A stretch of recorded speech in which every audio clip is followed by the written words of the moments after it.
Assalamualaikum warahmatullahi wabarakatuh.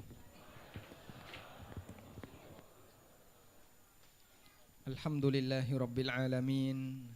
Wassalatu wassalamu ala ashrafil mursalin Nabiyyina wa maulana Muhammadin wa ala alihi wa sahbihi ajma'in. Wa ashhadu an la ilaha illallah wahdahu la syarikalah. Wa ashhadu anna Muhammadan abduhu wa rasuluh sallallahu alaihi wa ala alihi wa sahbihi wa man tabi'ahum bi ihsanin ila yaumiddin. Alhamdulillah, puji syukur kita haturkan kehadirat Allah Subhanahu wa taala.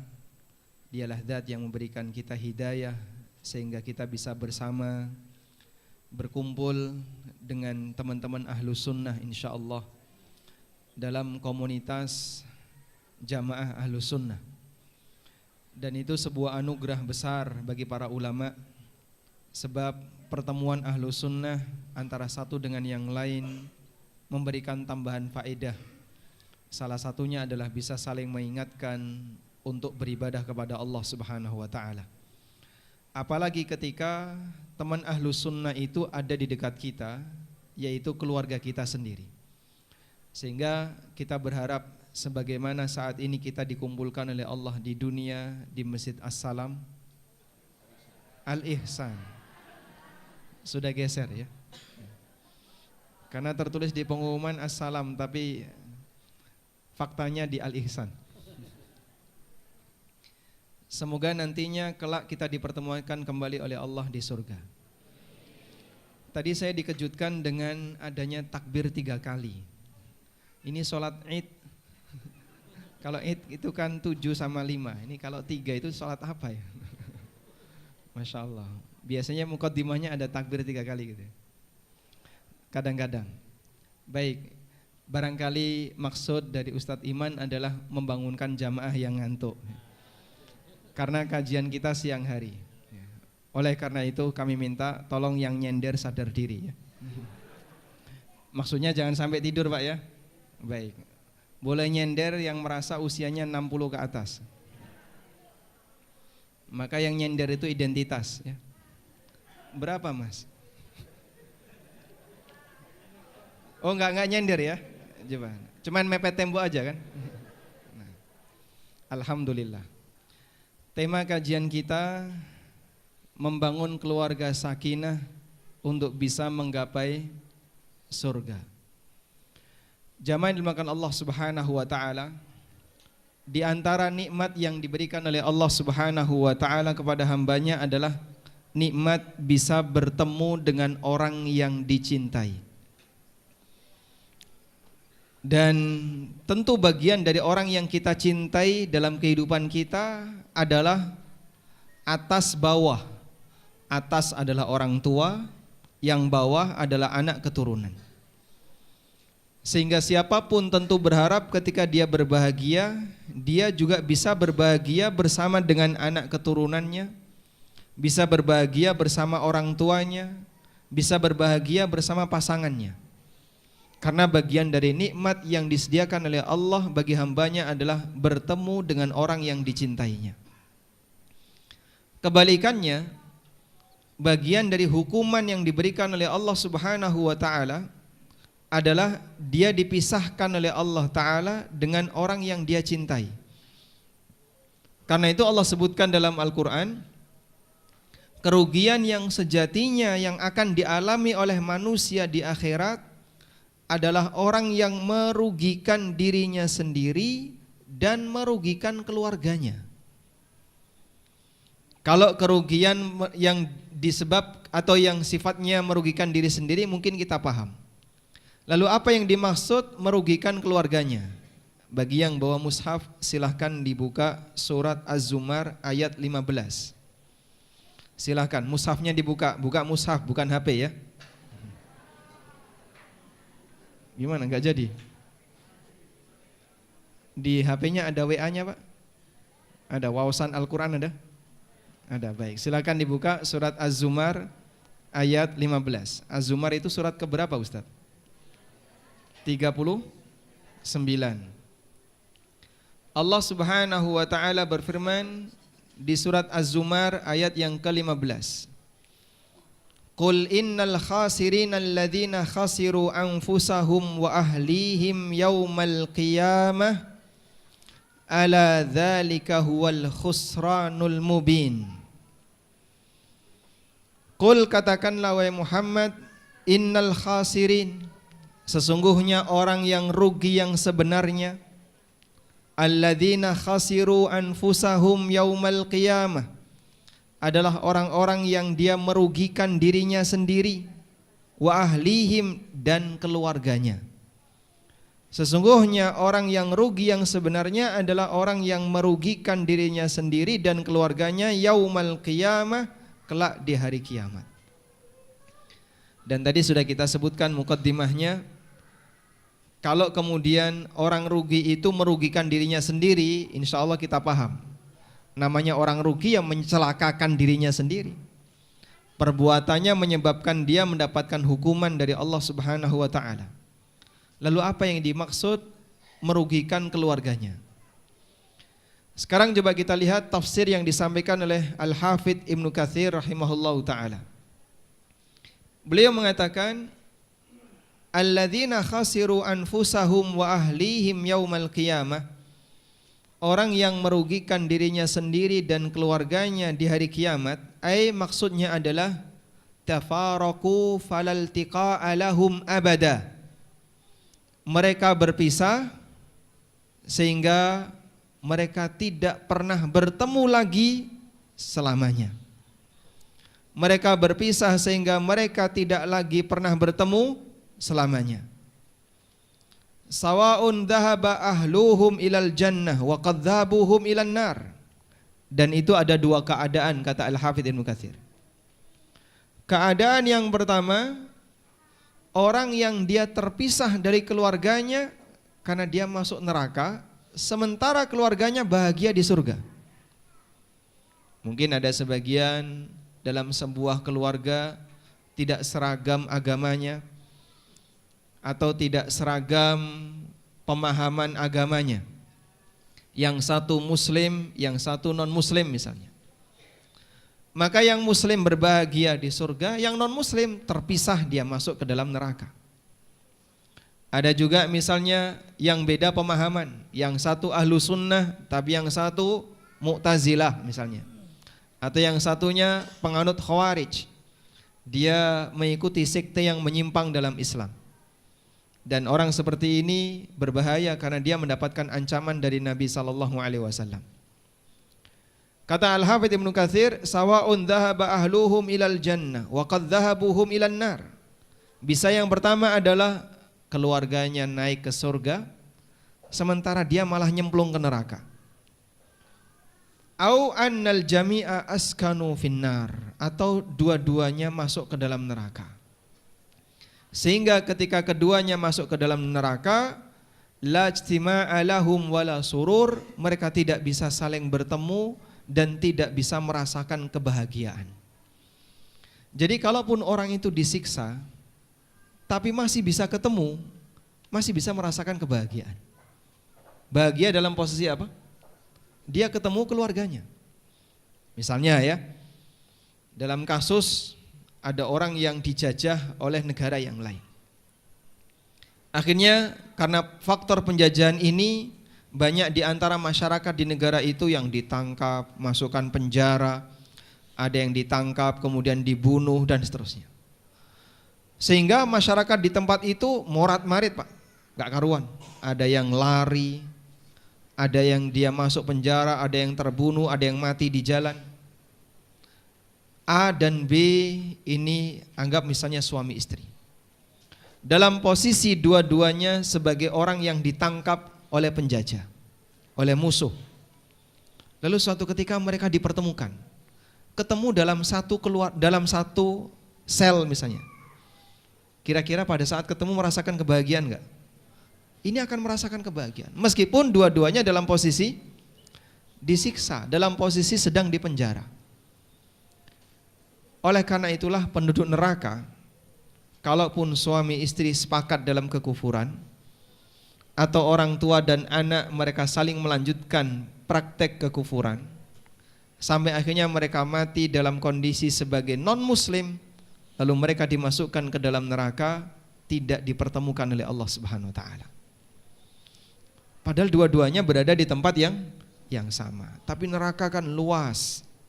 Banyak orang yang masuk di dalamnya dan mudah bagi Allah untuk memisahkan mereka dalam posisi mereka sama-sama dihukum oleh Allah Subhanahu wa taala.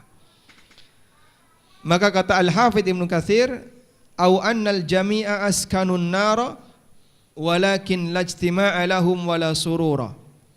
Atau semuanya dimasukkan ke dalam neraka tapi dua-duanya tidak bisa ketemu dan tidak ada kebahagiaan. Kemudian Allah Subhanahu wa taala katakan, "Dzalika huwal khusranul mubin." Itulah kerugian yang paling nyata. Hadza huwal khasarul bayyin adz-dzahir al-wadih. Itulah kerugian yang puncak karena manusia disiksa oleh Allah, dihukum oleh Allah lahir batin. Fisiknya sakit, batinnya juga ikut sakit. Makanya kalau kita perhatikan dalam Al-Qur'an itu Allah sebutkan beberapa hukuman batin bagi orang yang disiksa di neraka. Sehingga sakitnya penduduk neraka itu tidak hanya sebatas sakit fisik. Orang bisa saja Pak merasakan sakit fisik tapi batinnya bahagia. Contohnya siapa? Contohnya siapa? Ya? Siapa Pak? Bilal. Para sahabat yang mereka mati di medan jihad. Para sahabat mereka yang mati di jalan Allah, bisa jadi pada saat perang mereka tertusuk panah, kena tombak dan aneka senjata yang lainnya, tapi dia bahagia. Sampai dalam salah satu peristiwa peperangan, ada seorang sahabat yang waktu itu kena tombak sampai beliau meninggal dunia. Begitu beliau kena tombak itu langsung mengucapkan, "Laqad fustu." Aku menang. Padahal mau mati itu. Tapi dia bilang apa? Aku menang. Kenapa bilang demikian? Kebahagiaan bisa saja dirasakan oleh orang ini bukan dari fisiknya, tapi dari hatinya. Sehingga mereka yang mendapatkan rasa sakit di jalan Allah, mungkin fisiknya perih, tapi batinnya bahagia. Karena dia yakin ada pahala besar yang menantikannya. Di saat itulah rasa sakit yang dia alami justru membuat dia semakin yakin pahalanya akan semakin bertambah. Makanya manusia kalau berjuang diiringi dengan keyakinan itu lebih kuat semangatnya daripada berjuang hanya untuk tujuan nyari dunia Pak ya. Sebab dengan keyakinan itulah yang membuat dia semakin semangat untuk maju dan tidak takut dengan aneka ancaman yang ada di hadapannya meskipun itu mengancam kematiannya. Ada salah satu di antara tokoh Khawarij. Ya sebenarnya dia belum sampai pada tokoh ilmiah, tapi dia pelaksana. Abdurrahman bin Muljim. Siapa dia? Siapa Abdurrahman bin Muljim? Yang membunuh Ali bin Abi Thalib. Begitu dia berhasil membunuh Ali bin Abi Thalib, dia ditangkap oleh para sahabat. Bedanya orang Syiah dengan orang Khawarij seperti ini Pak. Pembunuhnya Umar itu Syiah. Dia dari mana? Persia.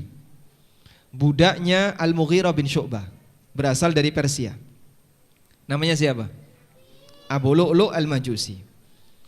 Begitu Abu Lu'lu' berhasil membunuh Umar bin Khattab radhiyallahu anhu, dia bunuh diri. Enggak berani menanggung resiko karena ketika ditangkap mungkin dia akan disiksa oleh para sahabat. Abdurrahman bin Muljim ketika ditangkap, begitu berhasil membunuh Amirul Mukminin Ali bin Abi Thalib, dia enggak bunuh diri. Tapi dia kemudian ditangkap oleh para sahabat. Hukuman yang diberikan oleh para sahabat, Masya Allah. Dia diikat dalam posisi banyak badannya disayati dengan senjata tajam. Tapi dia terus bertasbih, subhanallah, subhanallah, subhanallah, subhanallah. Dalam posisi dia disiksa, itu dia membaca apa? Subhanallah, subhanallah, subhanallah. Khawarij ini Pak. Dan dia tidak merasakan sakitnya disiksa karena dia yakin dengan subhanallah ini dosa-dosanya akan luntur. Padahal dia pembunuh Ali bin Abi Thalib. Sampai ada seorang sahabat yang megang lidahnya dan mau motong lidahnya. Terus dia minta, tolong jangan kau potong lidahku. Ini modal satu-satunya bagiku untuk beribadah, karena saya sudah tidak bisa apa-apa lagi. Dalam posisi dia dihukum. Maka bisa saja ada orang yang fisiknya terasa sakit, tapi batinnya merasakan kebahagiaan. Itu ketika di dunia. Kalau di akhirat bagaimana Pak? Gak ada ceritanya. Orang ketika di neraka dihukum oleh Allah punya ruang kebahagiaan, itu gak ada. Semua kondisi kebahagiaan ditutup sehingga habis, gak ada kesempatan untuk bahagia, baik lahiriah maupun batinnya. Makanya penduduk neraka juga dihukum oleh Allah dengan hukuman batin. Sehingga dalam Al-Quran Allah ceritakan, Dzuku adzabal hariq, Dzuk innaka antal azizul hamid. Rasakno gitu ya, rasakan ini. Itu kan kalimat apa Pak? Taubih, berisi celaan. Sehingga orang itu juga turut merasakan kehinaan, kesedihan, karena Allah Subhanahu wa taala tidak hanya memberikan hukuman kepada fisiknya, tapi Allah juga memberikan hukuman kepada batinnya. Sudah disiksa, dihina. Jadinya apa? Sakit lahir batin. Baik. Maka jamaah yang dimulakan Allah Subhanahu wa taala, sebagai orang yang beriman, yang setelah kita paham akan dalil yang tadi kita baca, mari kita sama-sama berjuang. Jangan sampai saya, anggota keluarga saya, dan seluruh keturunan saya masuk dalam ayat ini. Kita berharap bisa berbahagia bersama di akhirat, sehingga berkumpul berbahagia bersama keluarga ketika di akhirat, bagian dari anugerah dari Allah Subhanahu wa taala. Selanjutnya jamaah dimulakan Allah Subhanahu wa taala, di antara bukti bahwasanya berbahagia di akhirat bisa berkumpul bersama keluarga adalah janji yang disebutkan oleh Allah Subhanahu wa taala dalam Al-Qur'an. Tepatnya di surat Tur. Sekarang beralih ke surat Tur. Allah Subhanahu wa taala berfirman, walladzina amanu wattaba'athum dzurriyyatahum, dan orang-orang yang beriman kemudian diikuti oleh keluarga mereka dalam masalah iman, alhaqna bihim dzurriyyatahum. Sudah ketemu? Baik, ayat 21. Surat At-Tur ayat 21. Sudah ketemu jamaah? Baik. Di mushafnya ada surat At-Tur Pak? Ada ya? Nah, berarti komplit Pak. Nah. Walladzina amanu wattaba'athum dzurriyyatuhum biimanin alhaqna bihim dzurriyyatahum wama alatnahum min amalihim min syai'. Orang-orang yang beriman, wattaba'athum dzurriyyatuhum biimanin, dan diikuti oleh anak keturunan mereka sama-sama beriman. Ada orang mukmin, kemudian anak turunnya ikut beriman sebagaimana orang tuanya, sebagaimana kakeknya, sebagaimana pendahulunya. Apa janji Allah Ta'ala?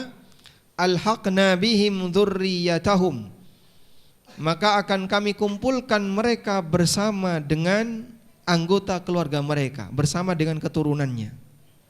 Wa ma alatnahum min amalihim min syai', dan kami sama sekali tidak mengurangi amal mereka sedikit pun. Ini janji yang disebutkan oleh Allah dalam Al-Quran. Sehingga kenikmatan yang diberikan oleh Allah kepada ahlul jannah tidak hanya kenikmatan fisik, tapi juga kenikmatan batin. Dan salah satu di antara bentuknya adalah Allah pertemukan mereka kembali ketika di surga. Coba Bapak Ibu bayangin kayak gini ya. Ada enggak di antara jamaah yang anaknya tinggal di pondok? Ada? Ada ya? Baik. Yang sekarang anaknya sedang tinggal di pesantren atau terpisah dengan anaknya karena mereka sedang belajar. Ada? Ada. Baik. Coba Pak bayangin Pak.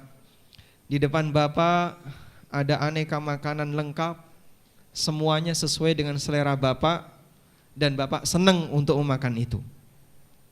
Tiba-tiba dapat WA dari anaknya, ya. WA-nya, "Pak, saya belum makan, uang habis, ya. Arto telas awak waras, duitnya habis, alhamdulillah sehat." Di saat di depan Anda ada makanan, tapi tiba-tiba Anda dapat informasi anak Anda sedang mengalami kecelakaan atau sedang mengalami hal yang menyedihkan. Kira-kira tega makan gak, Pak?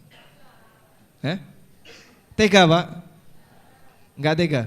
Gak tega. Bisa jadi kenikmatan ada di depan kita, tapi kita tidak bisa menikmatinya karena mendengar kabar anak kita atau orang tua kita sedang dalam kondisi tidak nyaman. Makanya Allah Subhanahu wa ta'ala jadikan kenikmatan bagi penduduk surga dipertemukan oleh Allah Subhanahu wa ta'ala. Antara orang tua dengan keturunannya, antara suami dengan istrinya, sehingga mereka bisa berbahagia bersama-sama ketika di surga. Ada ibu-ibu yang protes kayak gini, "Pak Ustadz, kalau kita ibu-ibu jadi IRT ya, ibu rumah tangga yang gak kerja, berarti kan hanya bisa ngandalin pemberian suami. Terus gimana Pak Ustadz? Saya gak bisa sedekah, gak bisa berinfak. Suami bisa berkorban, bisa sedekah, bisa wakaf, bisa ini, bisa itu, tapi istri gak bisa ngapa-ngapain. Karena pemberian suami ngepas Pak Ustadz. Akhir bulan itu 0 saldonya." Masya Allah. Itu ngitungnya gimana? Andai kan demikian, sehingga ibu sama sekali tidak pernah menderma dengan harta yang diberikan oleh suami karena habis. Kira-kira besok nasibnya di akhirat gimana, Pak? Kira-kira gimana, Pak? Dan Anda sebenarnya tidak perlu iri. Ibu tidak perlu iri, dukung, maksimalkan suami untuk beramal. Kalau suami beramal banyak sehingga hartanya untuk kemajuan dakwah Islam akhirnya diterima oleh Allah, ketika surga beliau tinggi, Anda nanti nyangkut di mana?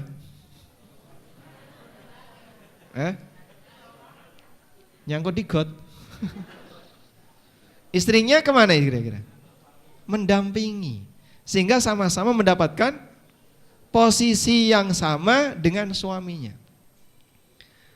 Maka tidak perlu khawatir kalau misalnya suaminya bisa ngasih uang ke orang tuanya, sehingga dia bisa menunjukkan kebaktian kepada orang tuanya dengan ngasih harta.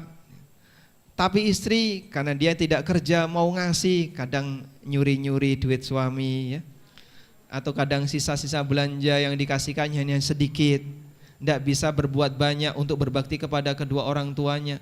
Dan Anda tidak perlu khawatir kondisi semacam ini. Kalaupun suami Anda tinggi surganya, ibu tinggal di mana kan gitu ya. Kalau ikut walhamdulillah, kenapa perlu iri? Berarti dukung salah satu, yang satunya kan ngikut. Gak ada ceritanya kok kemudian suaminya di surga yang tinggi, ibu dipasangkan dengan orang lain, itu gak ada. Pasti nanti akan mendampingi suaminya ketika dia sama-sama mukmin. Makanya kenapa setelah wafatnya Rasulullah SAW, para istri beliau itu kan dilarang untuk apa, Pak? Dinikahi oleh siapapun, tidak boleh. Dan itu dosa besar. Kenapa tidak boleh demikian? Karena tidak ada manusia yang surganya lebih tinggi daripada Rasulullah SAW. Dan di akhirat sebagaimana mereka menjadi pendamping beliau ketika di dunia. Sehingga tidak boleh memilih yang lebih rendah dengan meninggalkan yang lebih tinggi derajatnya.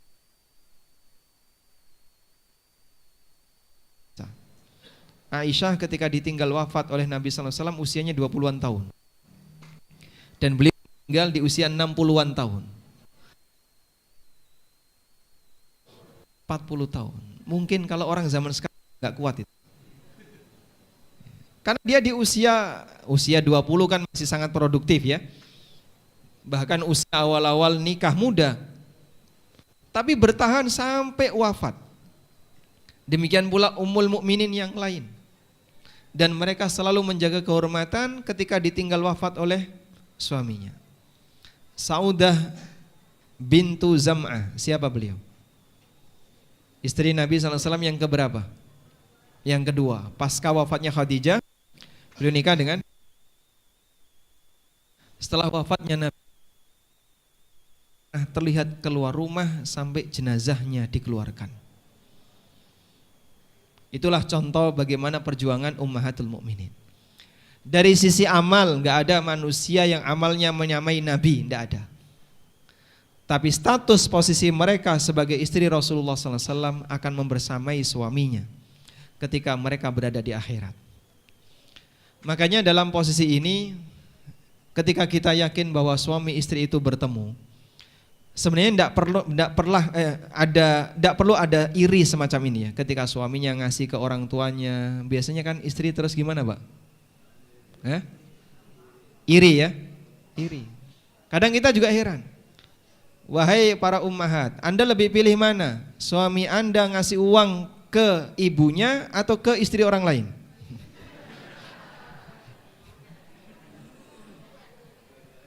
Dua-duanya. Oh jangan Mas. Sehingga kalau dia ngasih uang ke ibunya sebagai bentuk berbakti kepada orang tuanya, insya Allah akan menambah derajat dia di surga, semakin mempertinggi derajatnya di surga.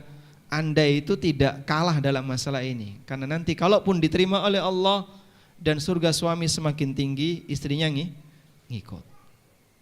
Maka jangan iri dengan keberadaan lelaki yang lebih banyak amal dari sisi harta, sementara wanita tidak bisa melakukan seperti itu, sebab masing-masing ada posisinya. Allah membagi amal sebagaimana Allah membagi rizki. Tayyib. Selanjutnya kita lihat di sini. Anak keturunan yang ikut beriman sebagaimana orang tuanya, maka mereka akan dikumpulkan bersama dengan anak keturunannya. Lalu kata Allah, wa ma'alatnahum min amalihim min syai', dan kami tidak mengurangi amal mereka sedikit pun. Maksudnya gimana Pak? Tidak mengurangi amal mereka sedikit pun.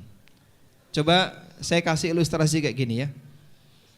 Ada seorang bapak yang saleh, bapak yang baik, diberi oleh Allah Subhanahu wa ta'ala surga di derajat yang ke-10 misalnya. Berada di surga di grade 10.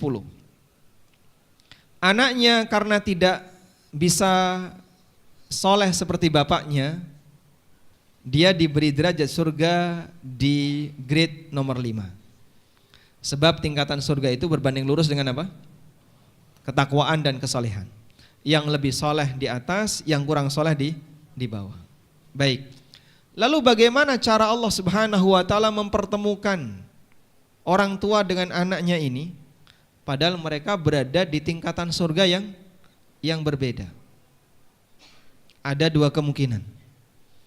Kemungkinan yang pertama, orang tua yang berada di atas diturunkan derajatnya oleh Allah. Wahai bapak, karena Allah hendak mempertemukan kamu dengan anak keturunanmu, anak keturunanmu sekarang berada di grade nomor 5, kamu di grade nomor 10. Maka biar ketemu tak turunkan kamu dari 10 ke 5. Ini kemungkinan yang pertama. Kemungkinan yang kedua, wahai anak, karena bapakmu berada di atas dan Allah hendak mempertemukan kamu dengan bapakmu, maka kamu saya dinaikkan dari grade 5 ke grade 10. Pertanyaannya, dari dua kemungkinan ini mana yang lebih mungkin?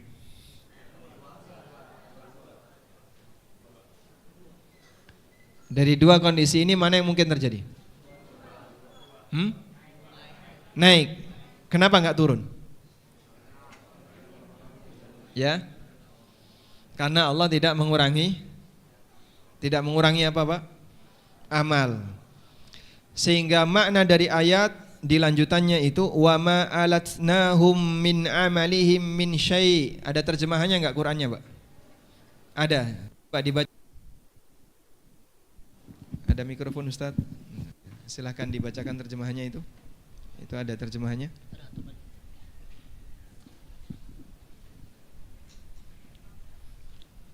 Ayat 21 Ustaz ya? Gimana? Ayat 21 ya? Ayat 21. Bismillahirrahmanirrahim. Dan orang-orang yang beriman beserta anak cucu mereka yang mengikuti mereka dalam keimanan, kami pertemukan mereka dengan anak cucu mereka di dalam surga, dan kami tidak mengurangi sedikit pun pahala amal kebajikan mereka. Baik, kita akan menggarisbawahi makna kami tidak akan mengurangi sedikit pun pahala amal mereka ketika di surga. Apa sih yang dimaksud dengan ini? Model tadi Pak, ada dua ilustrasi yang tadi saya gambarkan. Mana di antara dua ilustrasi ini yang mungkin Anda sepakat menjawab dua? Bapak jawab dua apa satu? Dua. Ibu-ibu satu apa dua? Oh dua, Masya Allah. Catat Pak ya, ibu-ibu ini dua. Jadi Anda sepakat mengatakan bahwa posisi yang berada di bawah dinaikkan oleh Allah Subhanahu wa taala sehingga bisa menyusul orang tuanya yang berada di atas. Dan itu adil atau bukan? Itu adil atau bukan? Itu adil atau bukan? Adil. Adil itu kan dapat pahala 5 dikasih 5 sesuai dengan tingkat amalnya. Dapat pahala 10 dikasih 10. Ini seharusnya dapat 5 dikasih 10. Itu adil atau bukan? Adil atau bukan? Bukan. Ini bukan adil. Wah, kalau Allah tidak adil terus gimana Pak? Itu namanya fadl. Namanya apa? Fadl. Fadl itu apa? Adil plus. Lebih dari sebatas adil. Memberikan kelebihan itu bukan adil, tapi fadl. Dan perbuatan Allah hanya ada dua kemungkinan. Kalau enggak adil, fadl. Perbuatan Allah terhadap hambanya ketika memberikan balasan kepada hambanya hanya ada dua kemungkinan. Bainal adli wal fadl. Maka kita diberi petunjuk oleh Allah sehingga dapat surga bi-fadlihi. Dan orang yang ahli maksiat, orang kafir dihukum oleh Allah di neraka bi'adlihi. Karena tidak ada perbuatan Allah yang zalim. Amal kita kalau diukur dengan nikmat di surga seimbang atau tidak Pak? Tidak ya. Jauh lebih istimewa pahala surga. Ibarat Anda bekerja di sebuah perusahaan, kerjanya cuma duduk bengong tapi gajinya 500 juta. Wah, ini kelebihan, enggak apa-apa. Itulah yang dimaksud dengan fadl. Enggak senilai. Tapi kalau adil, berbuat A isinya kejahatan, dikasih balasan yang semisal. Itulah adil. Sehingga dalam hal ini ketika Allah Subhanahu wa taala menurunkan yang atas ke bawah, itu zalim. Kenapa? Ya seharusnya dia dapat gaji 10, tapi kenapa dikasih 5? Itu mengurangi. Dan itu zalim. Tapi kalau yang bawah dinaikkan, jadinya apa? Fadl, meskipun bukan adil, karena fadl itu adil plus. Dipahami ya?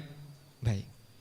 Maka jamaah yang dimuliakan Allah, perlombaan yang kita lakukan dalam satu keluarga adalah lomba siapa yang lebih berjasa bagi keluarganya.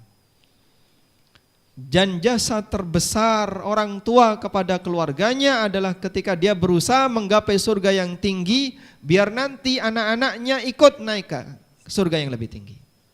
Itulah jasa yang terbesar.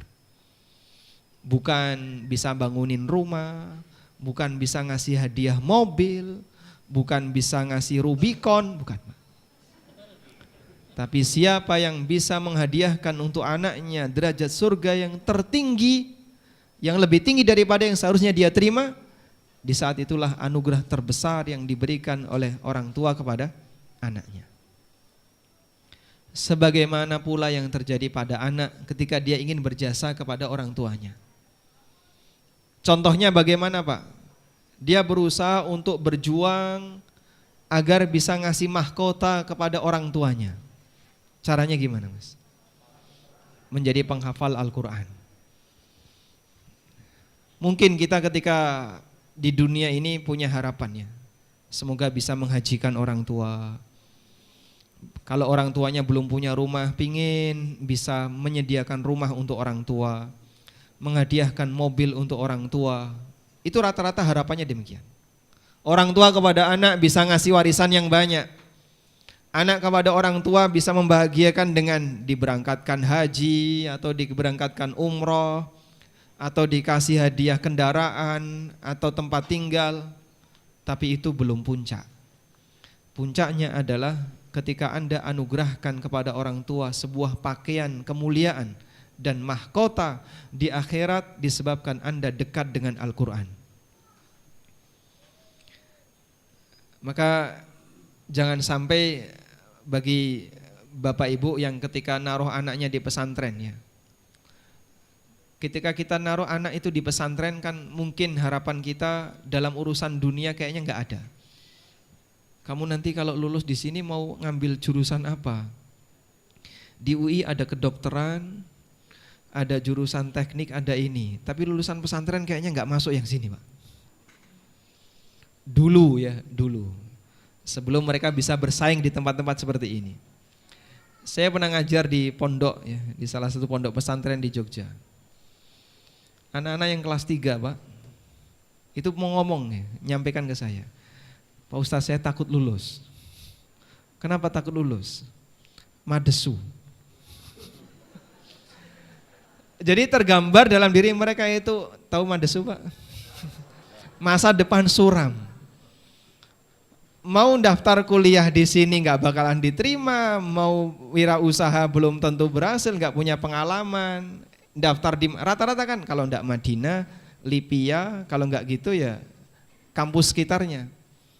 Tapi dengan jumlah siswa sekian, sementara peluangnya mungkin 0,1, nggak sampai 10%, bisa jadi cuma 5%, hanya 5 anak atau 6 anak, sehingga peluangnya kecil. Dan banyak yang berpikiran seperti itu, madesu. Subhanallah. Memang kalau sudah masuk di tempat seperti ini, Anda berkaitan dengan masalah perhitungan dunia kayaknya nggak masuk. Tapi ingat, kamu punya peluang yang besar untuk ngasih mahkota kepada orang tuamu. Itu anugerah yang lebih besar daripada kau bisa punya harta lalu bisa menghadiahkan mobil untuk orang tua atau bisa menghadiahkan rumah untuk orang tua. Lebih gede mahkota ketika kau berikan di surga. Jadi investasi terbesar di mana, Pak? Mengajarkan agama kepada anak. Sampai ketika dia menjadi orang yang cinta dengan Al-Quran dan dia komitmen untuk menghafalkan Al-Quran, Masya Allah, bisa jadi suasana yang akan Anda dapatkan seperti ini, Pak. Tayyib. Inilah yang dijanjikan oleh Allah Subhanahu wa taala di surat At-Tur, di mana Allah Subhanahu wa taala akan menggabungkan penduduk surga antara orang tua dengan anaknya. Dan ini terjadi apabila orang tua lebih bertakwa dan lebih baik agamanya dibandingkan anak-anaknya, sehingga dia bisa mendapatkan surga yang lebih tinggi. Dengan itu maka orang tua punya harapan nanti anaknya bisa diberi hadiah oleh dia dengan surga yang lebih tinggi. Lalu bagaimana kalau anaknya lebih bertakwa daripada orang tuanya? Sehingga surga anaknya lebih tinggi daripada surga orang tuanya. Surga anak bisa lebih tinggi dari orang tuanya ketika anak lebih soleh daripada orang tuanya. Apakah juga berlaku seperti ini? Insya Allah berlaku. Tapi sebagian ulama mengatakan metodenya berbeda. Insya Allah. Apa nama permennya? Kopiko. Oh, itu tanda sudah mulai ngantuk ya. Cukup Ustadz ya? Hah? Oh jamaah. Masya Allah. Baik, silahkan. Boleh bawa kopi nggak? Boleh. Tapi sasetannya aja ya, jangan dibuka. Baik, kita lanjutkan dikit ya. Insya Allah setelah ini kita udah selesai. Tenang aja Pak. Nggak lama kajiannya. Saya yakin Anda yang nahan ngantuk itu udah nggak nyaman ya. Kajian kalau udah ngantuk itu tersiksa Pak. Pengennya cepat selesai, lihat jam bolak-balik kan gitu. Kita lanjutkan.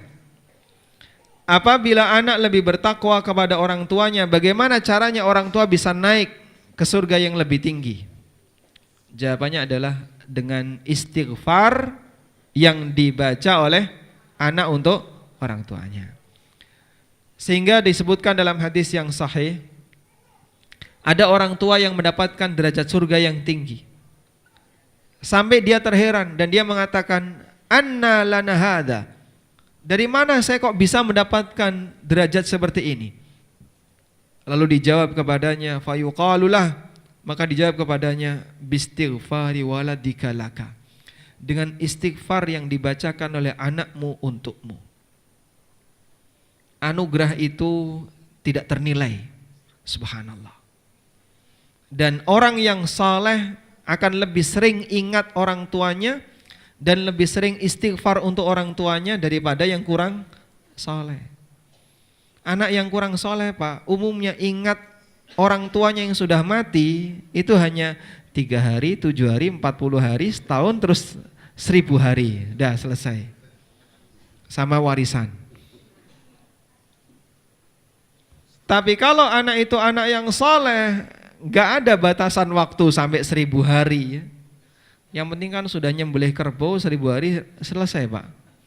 Subhanallah. Kamu jadi anak orang tuamu sampai kapan? Ya selamanya, meskipun sudah mati. Apakah ketika orang tua mati status anak jadi hilang? Hilang enggak? Tidak. Anak tetap anak meskipun orang tua sudah meninggal. Sehingga si A bin si B, si B sudah mati kok tetap disebut toh, Pak? Ya karena yang namanya nasab enggak bisa hilang. Walaupun orangnya sudah meninggal dunia. Sehingga kamu jadi anak orang tuamu itu sampai kamu selamanya, enggak ada ujungnya. Sampai kapan enggak ada ujungnya. Maka istighfar untuk orang tuamu jangan hanya dibatasi hari dan waktu. Itulah kenapa Nabi SAW mengatakan, idza matal insan inqata amaluhu illa min thalath. Dalam hadis riwayat Muslim. Apabila manusia itu mati, maka seluruh amalnya akan terputus kecuali 3 amal. Sedekah jariyah, ilmu yang bermanfaat, aw waladin saleh yad'ulah, atau anak soleh yang mendoakan kebaikan untuk orang tuanya. Kenapa disebut waladun saleh, anak yang saleh? Para ulama mengatakan karena ketika anak itu saleh, intensitas dia dalam mengenang orang tuanya lebih sering. Bisa jadi tidak hanya 5 kali sehari, bahkan lebih dari itu. Waktu dia sholat duha, waktu dia mau berbuka puasa, waktu dia di sepertiga malam yang terakhir, waktu dia di sini. Dalam setiap kesempatan dia berdoa, dia akan doakan anaknya, dia akan doakan orang tuanya. Tapi kalau anaknya preman, Pak, kapan dia ingat orang tuanya? Yang diingat peninggalannya, warisannya. Makanya sekali lagi, mendidik anak menjadi anak yang saleh itu investasi untuk orang tuanya. Bisa jadi keuntungannya tidak sekarang yang kelihatan. Bisa jadi Anda mendapatkan keuntungan setelah Anda meninggal dunia. Melalui doa mereka, melalui istighfar mereka. Atas perjuangan orang tua yang dulu waktu anaknya dalam usia belajar, diarahkan untuk belajar di pesantren Al-Quran dan sunnah yang dipelajari, diarahkan untuk belajar di tempat-tempat yang belajar Al-Quran dan sunnah dan syariat Islam, sehingga dia menjadi orang yang sadar akan pentingnya menganugerahkan hadiah kepada orang tuanya. Karena itu Bapak Ibu yang dimuliakan Allah Subhanahu wa taala, kita jadikan ini sebagai salah satu program dalam sebuah keluarga ya. Bolehlah punya cita-cita anaknya nanti sukses dari sisi dunia. Misalnya kamu pengen cita-cita jadi apa? Ada yang dokter, ada yang ini, silahkan. Anda arahkan silahkan. Sesuai dengan passionnya. Tapi jangan lupakan bagian ini. Dan sebagian ulama menyebut berkaitan dengan hadis tadi, 3 kelebihan ini, sedekah jariyah, ilmu yang bermanfaat, dan anak saleh, didapatkan oleh para ahli ilmu, didapatkan oleh para ulama. Pertama, sedekah jariyah. Bagian dari sedekah jariyah adalah sedekah ilmu. Anda belajar sehingga mengenal bagaimana cara ibadah, maka guru Anda yang ngajari Anda, dia sedekah ilmu. Yang kedua, ilmu yang bermanfaat. Jelas ilmu agama itu bermanfaat. Yang ketiga, anak soleh yang mendoakan. Murid-murid para guru itu adalah anaknya guru, yang diistilahkan oleh para ulama dengan al-bunuwah ad-diniyah. Hubungan anak dan bapak karena latar belakang agama. Sebagaimana yang pernah disabdakan oleh Rasulullah SAW, ana bimanzilatil abilakum u'allimukum dinakum. Aku itu seperti bapak kalian karena aku mengajarkan agama untuk kalian. Sehingga ketika seorang guru mengajarkan agama kepada muridnya, maka sebenarnya sang guru ini adalah orang tua bagi sang murid. Karena itu ungkapan terima kasih terbesar seorang murid kepada gurunya apa, Pak? Doakan gurunya. Semoga Allah Subhanahu wa taala mengampuni beliau dan seterusnya. Wallahu taala alam. Kemudian Allah Subhanahu wa taala juga mengajarkan kepada kita untuk menjaga keluarga kita dari neraka. Sebagaimana yang Allah firmankan dalam Al-Qur'an, qu anfusakum wa ahlikum nar. Jaga diri kalian dan keluarga kalian dari neraka. Kata Ali bin Abi Thalib radhiyallahu anhu, menjaga keluarga kita dari neraka, kata beliau, addibuhum wa'allimuhum. Ajarkan adab kepada mereka dan ajarkan ilmu kepada mereka. Jangan sampai anakmu menjadi musuh di dalam rumahmu. Karena itu jangan salah satu di antara upaya yang kau lakukan adalah ketika dia masih kecil, di usia belajar, ajarkan ilmu kepada mereka agar dia hatta yakunu aunan lakum fi taatillah, sampai mereka bisa menjadi teman-teman kalian, pembantu kalian dalam melakukan ketaatan kepada Allah. Sehingga agar dalam sebuah keluarga suasana saling mendukung, ta'awun alal birri wa taqwa bisa terbentuk, itu melalui proses pendidikan dari orang tua kepada anaknya. Sehingga begini, Pak, bisa enggak Bapak jadikan istri Bapak itu partner belajar? Bisa? Caranya gimana? Belajar masak gitu ya? Bisa ya. Kadang kami merasa bahagia ya, kalau ada di antara jamaah yang cerita begini, Pak Ustadz, saya dan suami atau saya dan istri ikut program, saya kan punya program pendidikan online, Sekolah Muamalah ANB. Kami ikut Sekolah Muamalah ANB. Nah, itu kan ada ujiannya. Itu suami istri saling kerjasama. Padahal sebenarnya nggak boleh itu. Maksudnya kerjasama belajar ya. Kalau ujian nggak boleh contekan. Tapi mereka berlomba, siapa yang lebih tinggi nilainya. Di HSI juga ada kayak gitu. Suaminya ikut, istrinya adik kelasnya. Bukan ketemu di HSI lah Pak, ini Pak. Mereka sudah nikah duluan. Terus akhirnya berbagi pengalaman. Saling berlomba dalam nilai. Subhanallah, satu keluarga partner dalam belajar. Menyenangkan itu jamaah, menyenangkan. Mereka berlomba dalam kebaikan, saling ngingetin, kadang salah, debat dalam satu keluarga. Debat yang paling nyaman dalam sebuah keluarga itu debat urusan agama, bukan urusan warisan. Sehingga misalnya suami punya pendapat A, nanti istrinya punya pendapat B ya. Yang satu ngikuti Ustadz Erwandi, yang satu ngikuti Ustadz Arifin Badri. Ya Pak. Jadinya gak ketemu Jawa Timur sama Jawa Barat. Tayyib. Kurang lebih suasana seperti itu bisa Anda lakukan. Bisa dengan anaknya, bisa dengan istrinya, bisa dengan intinya dengan anggota keluarganya. Sehingga ada keluarga yang dibimbing dengan suasana ilmiah. Antara orang tua dengan bapak sama-sama belajar agama, terus mereka diskusi. antara suami dengan istri sama-sama belajar agama, lalu terjadi diskusi. Masya Allah, ini keluarga yang indah, Pak. Alhamdulillah sekarang ada banyak sekali yang bisa diakses ya. Kita juga membuka sekarang yang baru, namanya ANB Academy, yang itu berisi satu semester ada 5 mata pelajaran, satu pelajaran 16 materi. Masya Allah. 16 peng 5 berapa mas? Banyak ya. Dan kemarin saya dapat info ada satu keluarga itu ikut semua. Jadi mulai suami istri sampai anak-anaknya itu ikut semua. Ada 7 orang itu satu keluarga. Masya Allah. Ya bersyukur kalau sampai bisa membuat keluarga jadi bisa menikmati suasana belajar melalui media online, belajar bareng. Karena ada ujiannya. Mereka bisa bersaing. Kadang istrinya nilainya lebih tinggi daripada suaminya dan sebaliknya. Itulah cara yang bisa kita lakukan dengan memanfaatkan teknologi. Ku anfusakum wa ahlikum nara. Hindarkan dirimu dan keluargamu dari neraka, ajarkan mereka agama. Kalau bapak enggak bisa ngajari keluarganya, maka titipkan ke orang lain atau mari sama-sama ikut dalam program belajar yang bisa diakses bersama. Wallahu taala alam, mungkin demikian yang bisa kita sampaikan, semoga bermanfaat. Wassallallahu ala nabiyyina Muhammadin wa ala alihi wa sahbihi wasallam.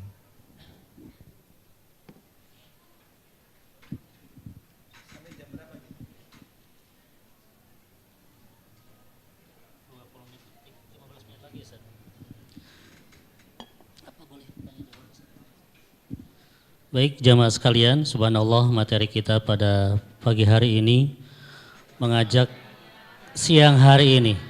Semangat pagi terus rasanya. Seperti Ustadz kita.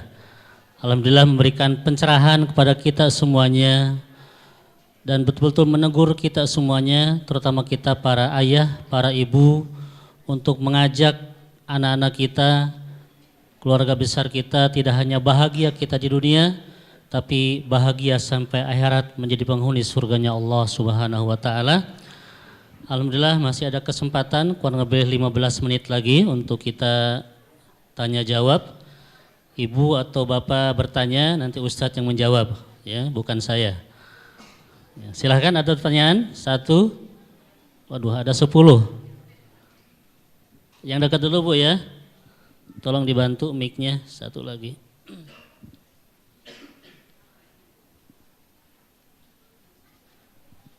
Silakan Mas.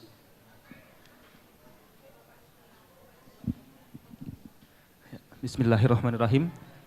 Terima kasih ilmunya Ustadz, semoga Allah selalu menjaga Ustadz dan seluruh kaum muslimin. Pertanyaannya adalah di kota-kota ini masalahnya itu adalah kuburan-kuburan itu sudah seperti kontrakan Ustadz. Kuburan sudah seperti kontrakan. Kuburan? Iya, jadi kalau misalnya ada orang meninggal, beberapa tahun setelahnya itu kita bayar supaya kuburannya itu nggak digusur. Mana? Tapi kalau misalnya kita terus-terusan bayar, kasihan orang-orang yang meninggal belakangan Ustaz. Oh, Masya Allah. Jadi nggak ada tempat kuburannya buat ditanam lagi. Pertanyaannya adalah, jika kuburan orang tua kita digusur, apakah doa-doa kita tetap berpengaruh Ustaz? Barakallahu fikum. Masya Allah, baik. Baik. Siapa yang kuat bayar maka kontraknya lebih lama jadinya. Jamaah yang kami hormati, bedakan antara kuburan dengan alam kubur. Yang kita lihat itu apa Pak? Kuburan. Kalau alam kubur kelihatan enggak? Tidak. Andai ada orang yang mati dimakan ikan Pak, sampai jadi kotoran. Lalu setelah jadi kotoran dimakan plankton. Habis itu jadi kotorannya plankton. Kayak gimana? Planktonnya dimakan ikan yang lain. Sampai dalam rantai makanan itu panjang sekali. Lembut hilang sudah pokoknya. Kira-kira alam kubur untuk orang ini ada enggak? Ada. Sebab alam barzah itu beda dengan kuburan. Jadi ada kuburan, ada alam kubur. Karena itu kalaupun ada manusia yang tidak kelihatan kuburannya, bukan berarti dia hilang. Bahkan hampir semua nabi itu enggak kelihatan kuburannya, hampir semua nabi. Nabi yang jelas-jelas kuburannya berada di satu titik yang pasti ada beliau adalah Nabi Muhammad sallallahu alaihi wasallam yang diketahui oleh manusia. Berada di rumah Aisyah di samping Masjid Nabawi. Sedangkan nabi yang lain ada kuburan Nabi Musa di mana? Di Palestina. Ada kuburan Nabi Ibrahim juga di Palestina. Ada kuburan Nabi Syuaib di Yordan. Juga kuburan Nabi Yusha bin Nun, muridnya Nabi Musa juga ada di Yordan. Tapi itu klaim. Katanya di sini, katanya. Bahkan sampai imam masjidnya juga nggak yakin. Ya katanya di sini, kemungkinan besar di sini. Sebab itu ribuan tahun. Tentang kuburan Nabi Musa alaihissalam sendiri, Nabi Muhammad sallallahu alaihi wasallam pernah mengatakan, "Walau kuntu thamma la uritukum bihi." Andaikan aku di sana, tak tunjukkan di mana kuburan beliau. Dan Nabi Musa alaihissalatu wassalam tidak ada satupun yang tahu kuburannya selain Rasulullah sallallahu alaihi wasallam ketika itu. Dan beliau tidak menunjukkan di mana. Beliau hanya mengatakan, andaikan saya di sana tak tunjukkan, ini tempatnya. Tapi karena beliau berada di Madinah, ya tidak ditunjukkan. Maka kalau ada orang yang sekarang mengklaim ini kuburan Nabi Musa, yaitu baru sifatnya klaim. Di Palestina ada dan di Yordan juga ada. Kok bisa ada Nabi satu, kuburannya dua? Padahal beliau meninggal di satu tempat, dimakamkan di satu tempat. Dan banyak lagi kuburan para nabi yang tidak kita ketahui. Nabi Nuh kuburannya di mana? Tidak tahu. Nabi Idris kuburannya di mana? Tidak tahu. Nabi-nabi yang lain, Nabi Ismail, Nabi ini tidak tahu. Banyak para nabi yang kuburannya tidak kita ketahui. Padahal namanya disebutkan oleh Allah dalam Al-Quran. Kuburan Nabi Yusuf di mana? Tidak tahu kita ya. Baik. Sehingga kalau kuburan para nabi itu tidak diketahui, pasti mereka ada di muka bumi ini. Cuman kita tidak tahu dan dirahasiakan oleh Allah Subhanahu wa taala, dan Allah tidak membongkar, tidak menunjukkannya baik dalam Al-Qur'an maupun hadis Nabi sallallahu alaihi wasallam. Karena yang namanya kuburan kalaupun sudah hilang tidak perlu dinampakkan. Kuburan Nabi Daniel di zaman Umar bin Khattab itu kan ditemukan ya. Jasad beliau. Lalu oleh Umar diperintahkan apa? Makamkan di malam hari, buat 12 galian, lalu masukkan ke salah satu, setelah itu ratakan dengan tanah semuanya untuk menghilangkan jejak agar tidak menjadi situs kesyirikan, sehingga bukan malah ditampakkan tapi seharusnya dihilangkan, sehingga titik itu orang tidak tahu di mana, pastinya nggak tahu. Yang jelas mereka sudah dimakamkan. Oleh karena itu kalaupun orang tua kita kuburannya sudah dipindahkan atau ditumpuk dengan orang yang lain, atau misalnya jasad beliau sudah jadi tulang belulang kecil terus dipindahkan ke tempat yang lebih kecil, apakah kemudian doa kita jadi enggak berlaku karena beliau sudah hilang? Jawabannya tetap berlaku, sebab beliau berada di mana? Alam barzah, bukan sebatas di kuburan. Jadi ada kuburan, ada alam kubur. Bisa dibedakan ya? Nah, wallahu alam. Baik. Ada pertanyaan tertulis Ustaz. Bila afwan Ustaz, kalau suami tidak mau tahu tentang semua urusan rumah tangga seperti makan, pendidikan anak-anak, sekolah, kontrakan dan lainnya, si sayang dan tanggung jawab, apa hukumnya kalau kita meminta berpisah? Karena biaya rumah tangga istri semua yang menanggung, mohon pencerahannya. Nah, kalau sampai yang terjadi adalah suami sama sekali tidak ngasih nafkah, maka ini bisa menjadi alasan istri boleh berpisah. Khulu itu adalah gugat cerai, dan gugat cerai diperbolehkan jika ada sebab syar'i yang mengizinkan. Tapi kalau enggak ada sebab syar'i, dosa besar ya. Ayyuma imra'atin talabat talaqa min zawjiha min ghairi ma bi ba'sun fannaru haramun 'alaiha fal jannatu haramun laha. Siapapun wanita yang meminta cerai dari suaminya tanpa alasan, maka dia haram untuk masuk surga. Waliyadzubillah. Oleh karena itu dalam hal ini jika suami tidak memberi nafkah maka istri berhak untuk khulu. Jika sudah tidak memungkinkan untuk dikembalikan ke dalam kondisi normal, diajak untuk kembali menjadi suami yang baik, sudah nggak bisa lagi. Ya. Setiap hari suami keluar rumah tapi pulang hanya bawa pancing. Ya. Berangkat bawa pancing, pulang bawa pancing, nggak ada hasil sama sekali. Akhirnya anak dan istrinya terlantar, nggak pernah dikasih nafkah, sampai kemudian istrinya yang menafkahi anak-anaknya. Maka dalam posisi ini bisa dijadikan alasan untuk khulu. Tapi kalau masih bisa diperbaiki, sebaiknya diperbaiki terlebih dahulu. Wallahu a'lam. Yang sudah pegang mic silakan, Ahwat di belakang. Assalamualaikum warahmatullahi wabarakatuh, Ustadz. Waalaikumsalam warahmatullahi wabarakatuh. Dari judulnya membangun keluarga sakinah untuk meraih surga, kayaknya PR seumur hidup ya Ustadz ya. Kayaknya enteng gitu bilang keluarga sakinah. Prakteknya sulit sekali ya Ustadz ya. Saya menemukan potongan ayat ya Ustadz, lebih jelasnya itu dalam surat Al-Baqarah ayat 187 yang bunyinya hunna libasul lakum wa antum libasul lahun. Saya terngiang-ngiang begitu indah sekali gitu tata bahasanya gitu. Mohon penjelasannya Ustadz, seperti apa sebenarnya arti dari kalimat tersebut Ustadz? Assalamualaikum warahmatullahi wabarakatuh. Waalaikumsalam warahmatullahi wabarakatuh. Yang dimaksud dengan libas dalam surat Al-Baqarah, sekarang gini aja biar lebih terang, saya bacakan tafsir Ibnu Katsir. Mereka adalah libas bagi kalian, adalah libas bagi istri kalian, dan mereka adalah libas bagi kalian. Saya bukakan tafsir Ibnu Katsir ya. Apa yang dimaksud dengan libas dalam ayat ini? Ayatnya karena panjang jadi sampai di bawah.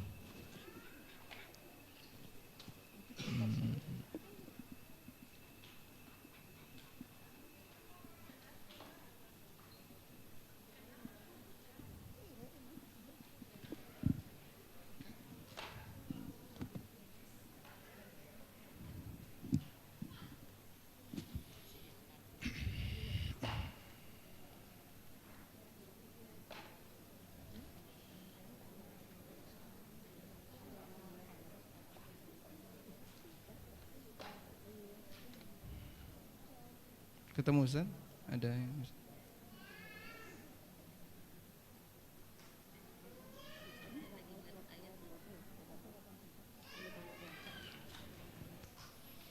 ini ada keterangan yang disampaikan oleh Al-Hafidz Ibnu Katsir.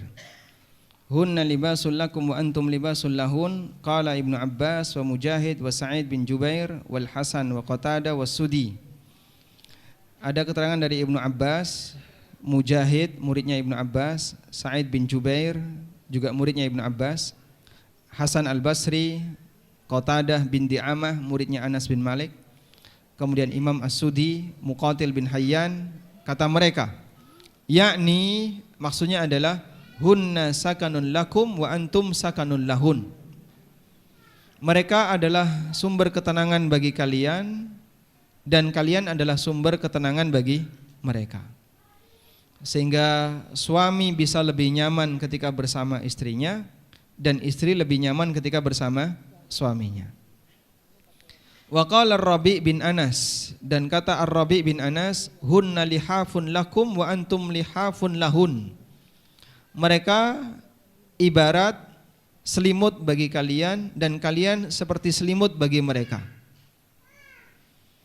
Lalu kata Al-Hafidz Ibnu Katsir, wa hasiluhu anna ar-rajula wal mar'ata kullum minhuma yukhalitul akhar wa yamasuhu wa yudaji'uhu fanasaba ayyurakhisa lahum fil mujama'ah fi laili Ramadan li'alla yashukka dzalika 'alaihim wa yuharriju.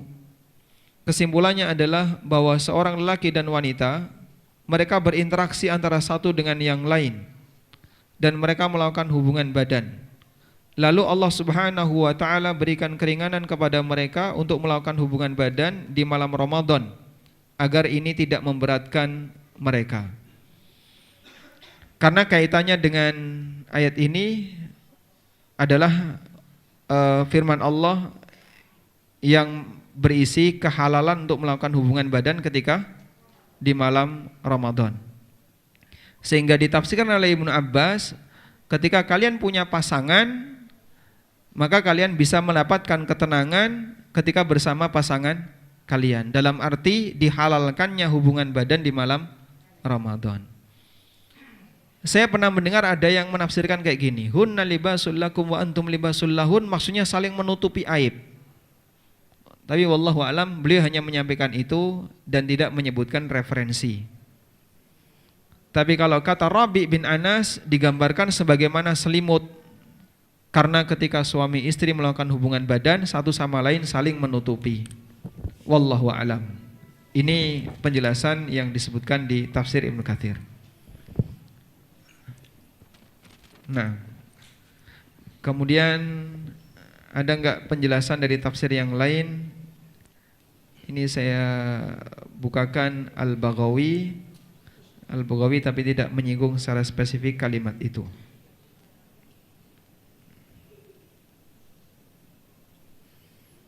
Al-Baghawi di sini menyebutkan wa antum libasul lahun ay sakanun lahunna. Maksudnya adalah Allah jadikan pasangan kalian sebagai ketenangan bagi pasangan yang lain. Sehingga suami adalah ketenangan bagi istrinya dan sebaliknya. Dengan dihalalkannya melakukan hubungan badan di malam hari bulan Ramadan. Dan itu tidak membuat mereka jadi semakin berat ketika beribadah di sepanjang bulan Ramadan.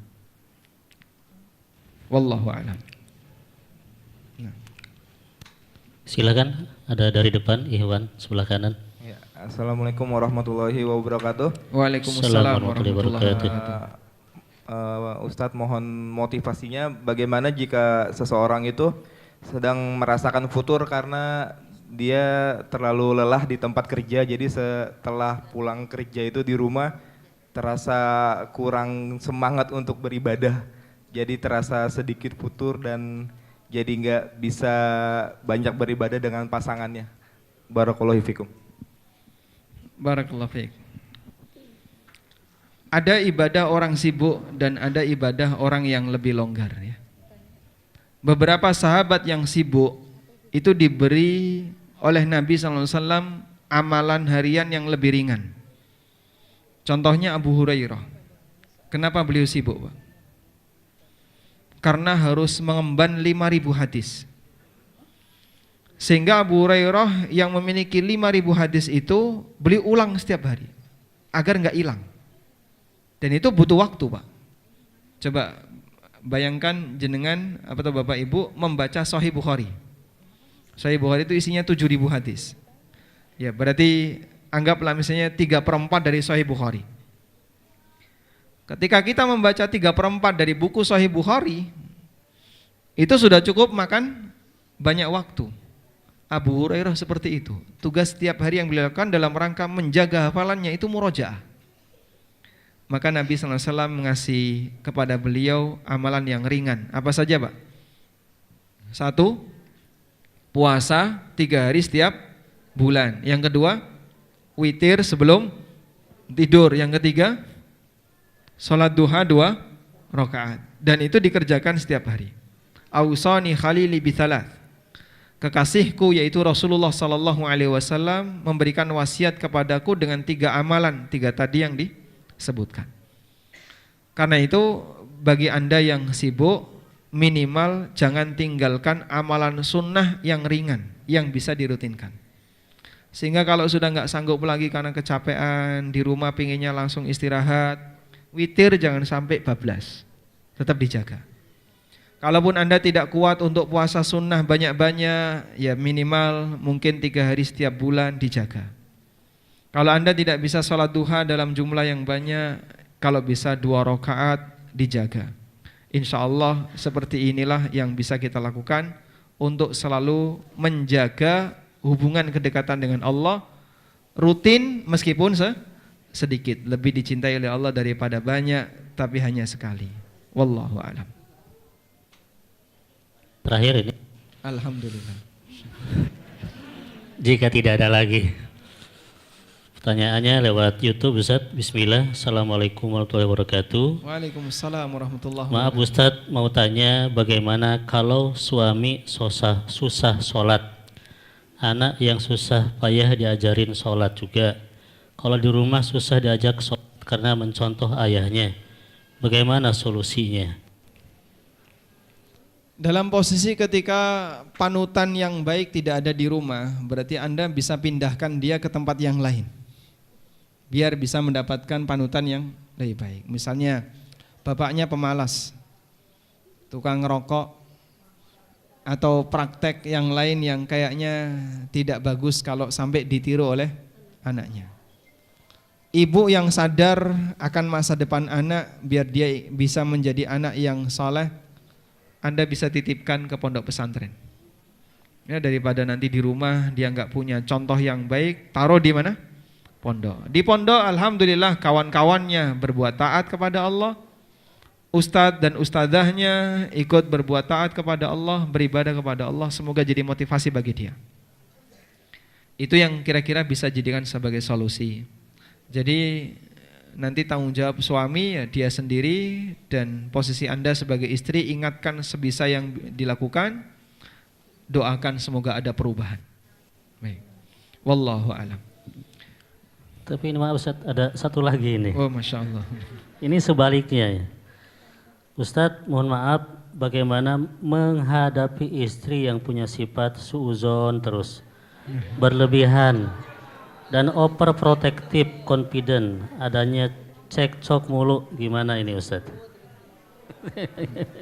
Waalaikumsalam warahmatullahi wabarakatuh.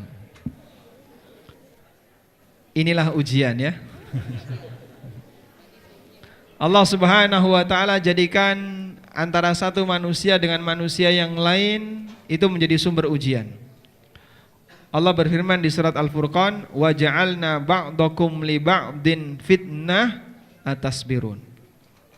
Aku jadikan sebagian kalian menjadi sumber fitnah bagi sebagian yang lain, sejauh mana kalian bersabar. Sehingga kadang ada suami yang bagus tapi istrinya kayak gitu. Sebaliknya Anda kadang juga menilai ada istri yang bagus tapi suaminya kok kayak gitu. Hidup itu kalau bahasa Cinanya wang sinawang. Hah? Bahasa Cina atau itu ya? Oh, bahasa Jawa ya. Jadi kadang orang menilai kayak gitu. Kok bisa ya Pak Ustadz? Ini suaminya soleh tapi istrinya malas ibadah.